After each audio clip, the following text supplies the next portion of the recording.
right, we're back for another episode here with Rob from Wilderness PT.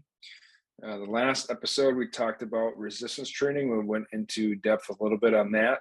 So this episode, we're going to talk about aerobic training or cardio training, training for the mountains, training with different systems, training for walking back to your tree stand, put your tree stand on your back, or all those activities you'll benefit from this podcast. So the last podcast on the resistance training, I touched a little bit on the energy systems, but to start off with, I'm going to touch on those energy systems again, because that is what aerobic training is. You are training the different energy systems to become more efficient at converting the fuel source into energy, and then the energy propelling your workouts. So the energy systems are the ATP phosphocreatine system. So this is an anaerobic system, meaning without oxygen. Anaerobic is without oxygen. Primary fuel source is the ATP phosphocreatine. This is for activities lasting no longer than 20 to 30 seconds. So here is where the supplementation of creatine would really come into play. Pre-workouts, and I don't take pre-workout, so I would have to look at the nutrition labels, but I don't know if pre-workouts have enough creatine in them to be considered true supplementation of creatine. Again, on the last podcast, I touched on the different ways that you can do it. You can cycle with it, where you do 5 days of really loading up the system with creatine, or you can just take a little bit each day.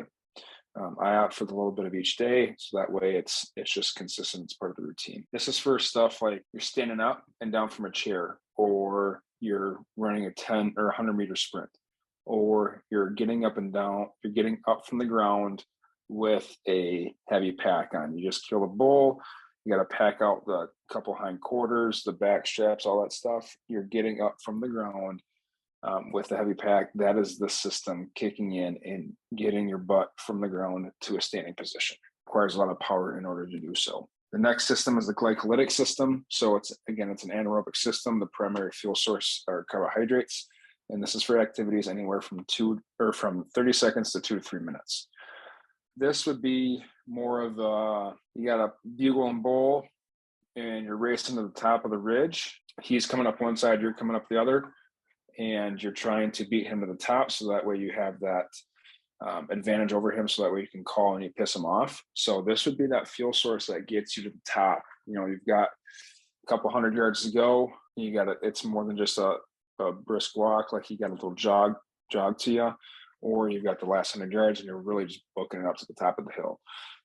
This would be that system. The last system is the oxidative system. So this is aerobic.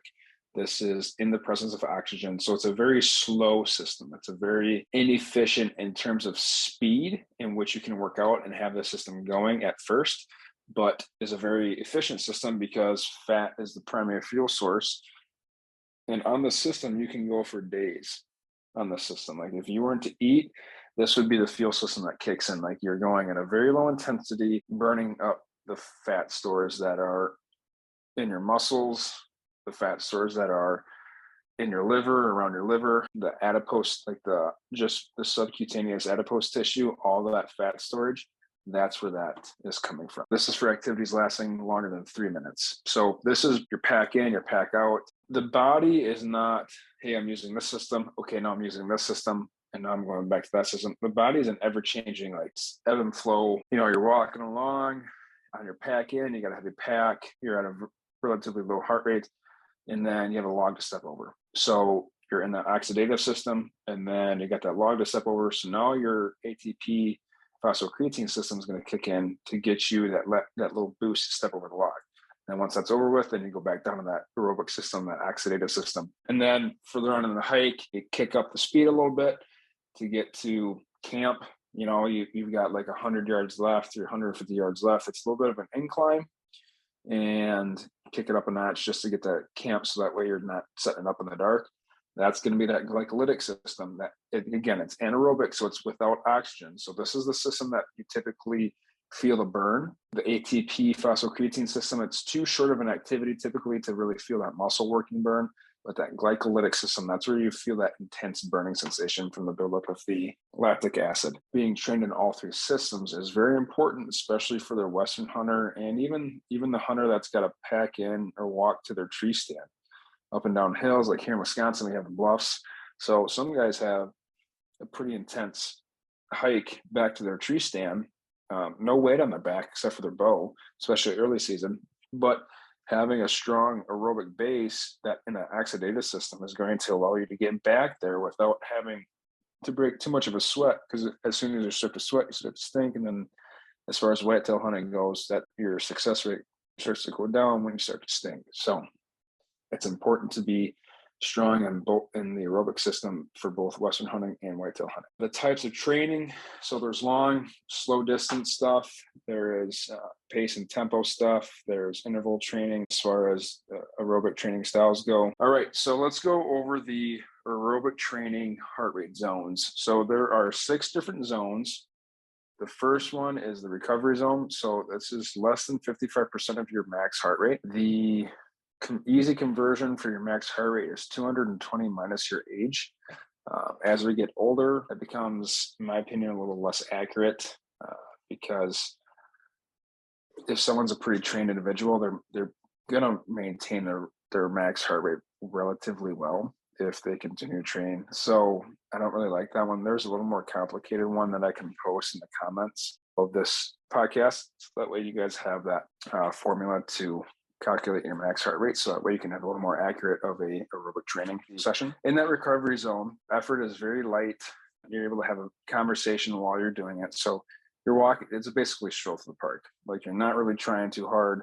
Things are relatively easy. The exertion rate is very low. And then you go to zone 1, which is 55 to 75% of your heart rate max. Again, this is easy breathing as far as the effort goes. And you're also able to have a conversation in this heart rate zone. It's not a very intense exercise bout, so you got to keep the heart rate down. Zone 2 is 75 to 80% of the max heart rate. Again, effort is medium, and you're able to breathe in and out through your nose. Someone who has allergies, it's kind of tough to breathe through their nose. So again, I tell them, okay, keep it conversational as far as ventilation. You should be able to say an entire sentence without having to break up the sentence before you have to take a breath. A lot of people think that when they're doing that, they're not really benefiting themselves, but they are. Some people may not be able to hardly walk up a 2% incline without getting out of that heart rate zone. If that's the case, then your heart is not efficient in that zone, and it jumps up to a higher heart rate zone because that's where people typically train. That's not really benefiting the aerobic system. It's not benefiting your ability to maintain a low heart rate while you're packing in or while you're hiking to your tree stand. And the benefit of maintaining that low heart rate while you're doing that is that you're using fat as your primary fuel source. You're not burning up a ton of carbs and like the quick, easy energy fuel sources. You're able to go a little bit longer because it's a relatively low intensity exercise. That way the pack, like you're not burnt out for the hunt as soon as you get packed in. There was a hunt I had out in California. I think there were a lot of factors that played into the fact that I sucked on the pack in. The last third of the hike, it was an 8-mile pack, and the last few miles, like I was dogging it. I couldn't go, both quads were cramping. I couldn't walk more than 100, 150 yards without having to take a break. A couple of the other guys were taking some of my food because I was supposed to be packed in for 9 days. Some of these guys were only packing in for 2 or 3 days and they had to leave. Another guy was coming in, but I was dogging it. And I'd been training. I was doing 2 days for 8 weeks beforehand. I was strength training and get on the treadmill or swimming. So I was switching it up, and I was in pretty good shape going into it. But my downfall was the lack of sleep, the nutrition, and the hydration going in. I was drinking just water. I didn't have salt tablets, or I did, but I wasn't using them. I didn't think of it. And I think that came from the lack of sleep. I had flown into California, stayed a night at the buddy's place. The next day, I had to scramble to get my food because my food wasn't delivered. And so that was stressful. I wasn't really paying attention to my nutrition. I wasn't just relaxing. And then drove up. The drive up took forever. We left after work, or my buddy got done with class actually, and we left after class. So it was probably like 6 o'clock. We didn't get to the trailhead until I think it was 5 o'clock in the morning. And then we slept for about an hour at the trailhead in his Civic. We got a knock on the window door from the other guy that was meeting us, one of the third guy that was meeting us there. And so he got ready to pack in. So I was traveling. I had flown in from Wisconsin.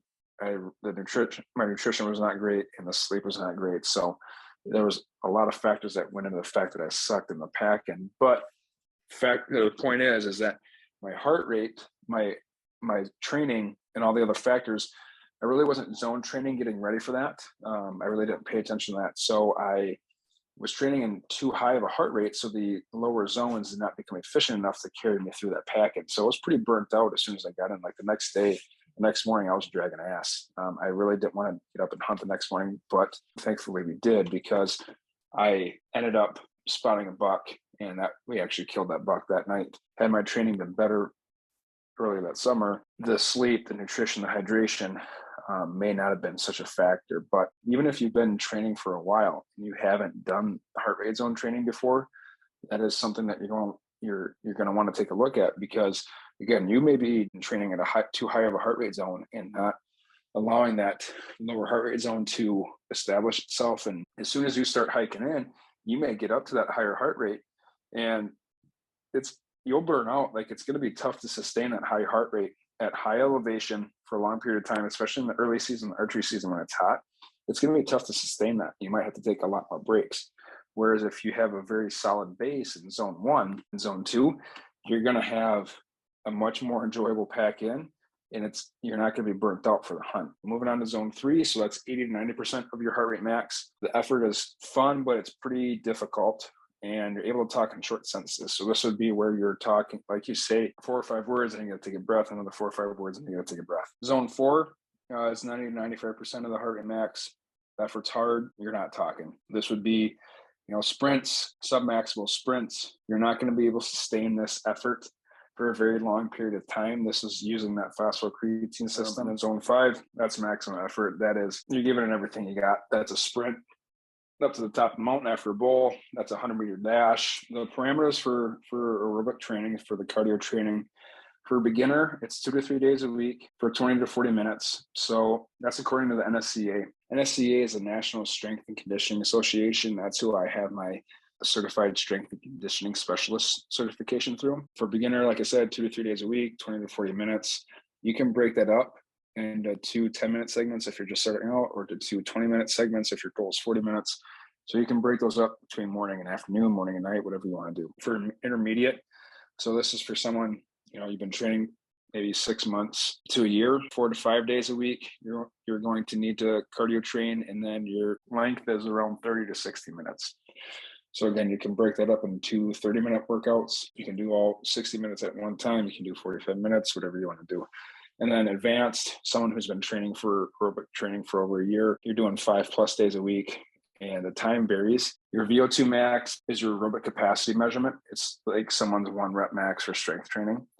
And there's been research that has shown there is not benefit for your VO2 max to train longer than 60 minutes. So someone who, like, you may have a 15-mile pack in, that's going to take you a couple hours, but you don't necessarily have to train that long in order to improve your VO2 max. As far as I know, it's 60 minutes is the top. Anything longer than that, you're not necessarily improving your VO2 max. You might improve your tolerance to activity that long, your mental toughness, your body's getting used to doing activity that long. But as far as the VO2 max is concerned, it doesn't seem to improve it. Hopefully this gives you guys a little bit of a guide into training cardio, your aerobic training, so that way it doesn't suck so much, and that way it's a little more efficient for you guys. I know we're all getting busy with off-season stuff, anybody with kids, sports. Hope you guys have a great evening, and we'll talk to you on the next podcast.